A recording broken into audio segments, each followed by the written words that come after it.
দেশে যে মব সন্ত্রাস চলছে, সেই মব সন্ত্রাসের ইন্ধন দিচ্ছে সেই জামায়াত শিবির। কুখ্যাত রাজাকার তাকে আসলে রাষ্ট্র দায় মুক্তি দিয়েছে।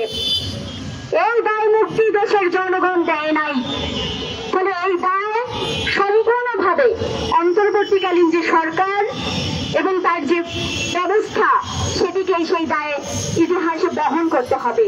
যে গণঅভ্যুত্থানের যে আকাঙ্ক্ষা নিয়ে এদেশের শত শত শিক্ষার্থী, শ্রমজীবী মানুষ, নারীরা জীবন দিয়েছে, সেই আকাঙ্ক্ষার বিপরীতে আজকে যে রাষ্ট্র ব্যবস্থা পরিচালিত হচ্ছে সেটি স্পষ্ট হচ্ছে দিন দিন। বন্ধুগণ, আমরা দেখেছি যে এই যে কুখ্যাত যে রাজাকার এটিএম আজহারুল ইসলাম, তার যে খালাস দেওয়ার পরে এদেশের প্রগতিশীল এবং এদেশের মুক্তিযুদ্ধের সপক্ষের মানুষ যখন ক্ষুব্ধ হয়েছে, তার প্রতিবাদ জানিয়েছে, সেই ক্ষুব্ধ ছাত্র শিক্ষার্থী তাদের উপরে আপনারা দেখেছেন কিভাবে করে জামাতে ইসলাম এবং শিবিরের যে সন্ত্রাসী বাহিনী তারা কিভাবে হামলা করেছে। সেই হামলায় আহত হয়েছে আমাদের শিক্ষার্থী ভাই বোনেরা, অনেকে হাসপাতালে গুরুতর অবস্থায় চিকিৎসাধীন আছেন। সেই পরিস্থিতিতে আমরা এখানে দাঁড়িয়েছি, আমরা বলতে চাই এই বাংলাদেশ আমরা চাই নাই। এবং বারবারই বিভিন্ন সংস্কারের কথা এসেছে, সেই সংস্কারের কথা যখন এসেছে তখন আমরা শুনেছিলাম যে বাংলাদেশের বা যে কোনো রাষ্ট্রের যে তিনটি স্তম্ভ, আইন বিভাগ, বিচার বিভাগ এবং যে শাসন ব্যবস্থা, সেগুলো একটি স্বচ্ছতা এবং তার জবাবদিহিতা এবং তার স্বাধীনতা প্রয়োজন হয়। আমরা বিচার ব্যবস্থার যে স্বাধীনতা চেয়েছিলাম সেটি আমরা কিন্তু দেখছি যে কিভাবে করে ভঙ্গুর অবস্থার মধ্যে পড়ছে। আজকে খালাস দেওয়ার কথা বলা হচ্ছে। আমরা বলতে চাই যে এই যে কুখ্যাত রাজাকার তাকে আসলে রাষ্ট্র দায় মুক্তি দিয়েছে। এই দায় মুক্তি দেশের জনগণ দেয় নাই, ফলে এই দায় সম্পূর্ণভাবে অন্তর্বর্তীকালীন যে সরকার এবং তার যে ব্যবস্থা সেটিকে সেই দায়ে ইতিহাসে বহন করতে হবে। এই দেশের জনগণ ক্ষুব্ধ প্রতিক্রিয়া ব্যক্ত করেছে এবং এই যে রায়, সেই রায়ে তারা অসন্তুষ্টি প্রকাশ করেছে। সংগ্রামী বন্ধুগণ, আপনারা জানেন যে এই মুক্তিযুদ্ধ চলাকালীন সময়ে এই রাজাকার আলবদর আল-শামস তারা কি ঘটনা ঘটিয়েছে। এই রায়ের পরে একজন বীরাঙ্গনা তার কথা তিনি প্রকাশ করেছেন। তিনি বলেছেন যে তিনি তখন অন্তঃসত্ত্বা ছিলেন এবং তাকে এই আজহারি ধরে নিয়ে গিয়েছিলেন এবং তাকে যখন ধর্ষণ করা হয়েছে পাকিস্তানি ক্যাম্পে নিয়ে, তখন তিনি তার সেই সন্তানটি হারিয়েছেন। তিনি এখনো জীবিত আছেন, সেই সংবাদ আমরা দেখেছি, পত্রপত্রিকায় এসেছে। তারপরে আমরা দেখবো যে এই বিচার যারাই বিবাদী তারাই বাদী এবং প্রসিকিউটর তারা। আমরা দেখেছি যে বিজ্ঞ আইনজীবী জ্যোতির্ময় বড়ুয়া তিনি একটি লেখা লিখেছেন।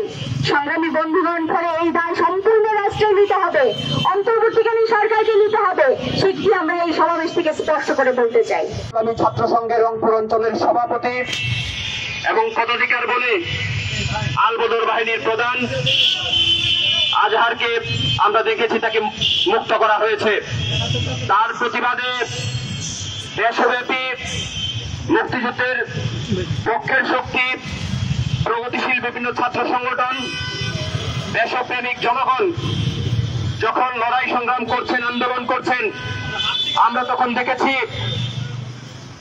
সেই মহান মুক্তিযুদ্ধের সময় যারা বিরোধিতা করেছে, যারা মহান মুক্তিযুদ্ধের সময় মানুষদের অত্যাচার করেছে, লুটপাট করেছে, আমাদের নারীদের হত্যা করেছে, ধর্ষণ করেছে, খুন করেছে, সেই ৭১-এর পরাজিত শক্তি জামায়াত শিবির যখন আজহারকে মুক্তি দেওয়া হলো, তার প্রতিবাদে যখন আমরা আন্দোলন সংগ্রাম করছি, তখন বিভিন্ন সোশ্যাল মিডিয়াতে আপনারা দেখছেন যে কিভাবে মব সৃষ্টি করা হচ্ছে, বিভিন্ন ধরনের উস্কানিমূলক বক্তব্য তারা দিচ্ছেন।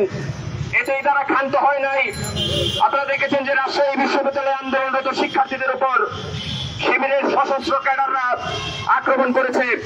আমরা দেখেছি যে চট্টগ্রামে যখন শিক্ষার্থীরা আন্দোলন করছেন, সেই চট্টগ্রামে তারা হামলা করেছে এবং দেখেছেন যে একজন নারী শিক্ষার্থীকে পিছন থেকে পিঠে লাঠি দিয়ে রাস্তায় ফেলে দিয়েছে। এটাই হচ্ছে জামায়াত শিবিরের যে চরিত্র, সেই চরিত্রের উন্মোচন তারা ঘটিয়েছেন। আমরা বলেছি যে গত 15 বছর যাবৎ যে দুঃশাসনের বিরুদ্ধে আমরা লড়াই করেছি, সেই দুঃশাসনকে আমরা পরাজিত করেছি, কিন্তু সেই দুঃশাসন এখন পর্যন্ত জিয়ে রেখেছে সেই মহান মুক্তিযুদ্ধে পরাজিত জামায়াত এবং শিবির। অভ্যুত্থান পরবর্তী সময় থেকেই বিভিন্ন শিক্ষা প্রতিষ্ঠান, সারা দেশে যে মব সন্ত্রাস চলছে, সেই মব সন্ত্রাসের ইন্ধন দিচ্ছে সেই জামায়াত শিবির। বিভিন্ন বিশ্ববিদ্যালয়গুলোতে, হলগুলোতে তারা যে একক আধিপত্য বিস্তার করেছে, সেই একক আধিপত্য সেই ছাত্রলীগের আধিপত্যের মতোই তারা আধিপত্য বিস্তার করছে। আমরা আজকে এই সমাবেশ থেকে স্পষ্টভাবে বলতে চাই যে যারা মহান মুক্তিযুদ্ধে পরাজিত হয়েছে, যারা এই দেশের স্বাধীনতা সংগ্রামকে যারা বিরোধিতা করেছে, যারা সেই পাকিস্তানের পক্ষ শক্তি হিসেবে কাজ করেছে, যারা বিভিন্ন সময় এই জনপদে নানা ধরনের সহিংস কর্মকাণ্ড চালিয়েছে, বিভিন্ন শিক্ষা প্রতিষ্ঠানে প্রগতিশীল ছাত্র সংগঠনের নেতৃবৃন্দকে গলা কেটে বিভিন্নভাবে হত্যা করেছেন, তাদের রাজনীতি এই শিক্ষা প্রতিষ্ঠানগুলোতে চলতে দেওয়া যায় না। যে আজকে আমরা এই সন্ত্রাস বিরোধী রাজু ভাস্কর্যের পাদদেশে দাঁড়িয়েছি দুটি দাবি নিয়ে। একটি হচ্ছে যে গত কয়েকদিন পূর্বে রাজশাহী বিশ্ববিদ্যালয়ে রাতের আধারে আমাদের বন্ধুদের উপরে হামলা চালানো হয়েছে এবং তার পরের দিনই চট্টগ্রাম বিশ্ববিদ্যালয়ের প্রেস ক্লাব এলাকায় আমাদের বন্ধুদের উপরে হামলা চালানো হয়েছে। সে হামলা চালিয়েছে 71-এ পরাজিত শক্তি গণহত্যাকারী সংগঠন এবং 71-এর পর থেকে যাদের সুদীর্ঘ সন্ত্রাসের ইতিহাস রয়েছে সেই সন্ত্রাসী সংগঠন ইসলামিক ছাত্র শিবির। আরো একটি দাবিতে আজকে আমরা এখানে দাঁড়িয়েছি, সেটি হচ্ছে যুদ্ধাপরাধী জামাত নেতা এটিএম আজহারুলকে তার যুদ্ধাপরাধের দায় থেকে বেকসুর খালাস দেওয়া হয়েছে। কোন প্রক্রিয়ায় তাকে খালাস দেওয়া হয়েছে তা পরিষ্কার করা হয় নাই। না করে সরকারের যারা কর্তা ব্যক্তি রয়েছেন তারা এটিকে বিজয় হিসাবে, বিচার বিভাগের স্বাধীনতা হিসাবে বর্ণনা করছেন। তাকে বেকসুর খালাস দেওয়ার প্রতিবাদে আজকে আমরা এখানে সমাবেশ করছি।